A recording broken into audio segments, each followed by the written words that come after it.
उत्तराखंड में निकाय चुनाव में जीते प्रत्याशियों के लिए शपथ ग्रहण समारोह आयोजित किया जा रहा है। तमाम जीते हुए प्रत्याशी 7 तारीख तक पद व गोपनीयता की शपथ लेंगे। परंतु निकाय चुनाव में जो रिजल्ट सामने आए उसको लेकर तमाम पार्टियों में अभी भी एक दूसरे पर छींटाकशी का दौर जारी है।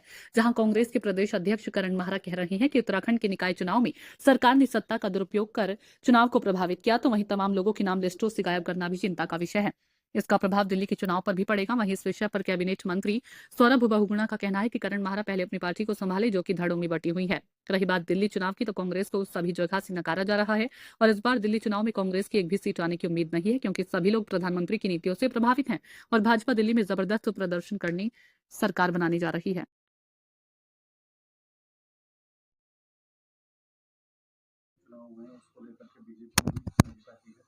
आपका क्या ऑब्जर्वेशन है? क्या आप देखिए, बीजेपी इस चुनाव में बहुत धांधली और बेईमानी से जीती है। देहरादून की सीट में एक भी आदमी ऐसा नहीं मिला जिसने ये कहा हो कि कैंडिडेट ठीक नहीं है या बेहतर चुनाव नहीं है, लेकिन जिस तरीके का डिफरेंस दिखा, ऐसी कोई लहर नहीं थी।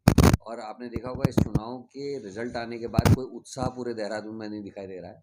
ना कोई पत्रकार इस बात को समझ पा रहा है, ना कोई जर्नलिस्ट, ना ही कोई बुद्धिजीवी कि ये हुआ क्या है। और अगर पूरे प्रदेश की बात भी करें तो केवल 4 जिलों में हमारा प्रदर्शन जो है निराशाजनक रहा है, जिसमें 35 में से केवल हम 2 सीटें जीते हैं।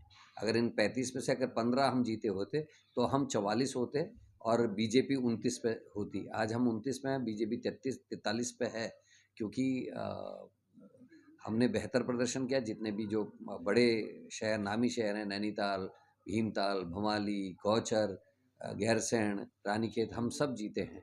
और निश्चित ही जिस तरीके से हल्द्वानी में, काशीपुर में, अल्मोड़ा में और देहरादून में बेईमानी हुई है, वो निश्चित ही वो एक चिंता का विषय है। आगे इन चीज़ों को कैसे सुधारा जाएगा, कैसे ठीक किया जाएगा।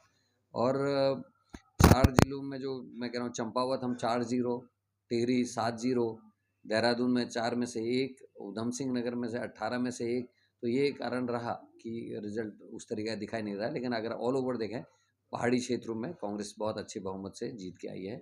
निर्दलीय और कांग्रेस ज़्यादा लाई है और बीजेपी केवल 43 वोट लेके पीछे है। सर, जो निर्दलीय से भाजपा धांधलबाजी करती है, उसको लेकर दिल्ली में भी परेशानी खड़ी कर दी है, क्योंकि कहीं किसी के नाम हटाना, कहीं वोटिंग में गड़बड़ी करना। देखिए, मैं बहुत ज़्यादा करण मेहरा जी की टिप्पणी नहीं करूँगा। पहले वो अपनी पार्टी को संभाल लें। धड़ों में बटी हुई पार्टी है कांग्रेस। आप देखिएगा इस बार भी जो दिल्ली में रिजल्ट आएगा, उसमें भी मुझे नहीं लगता कि कांग्रेस की एक भी सीट आएगी।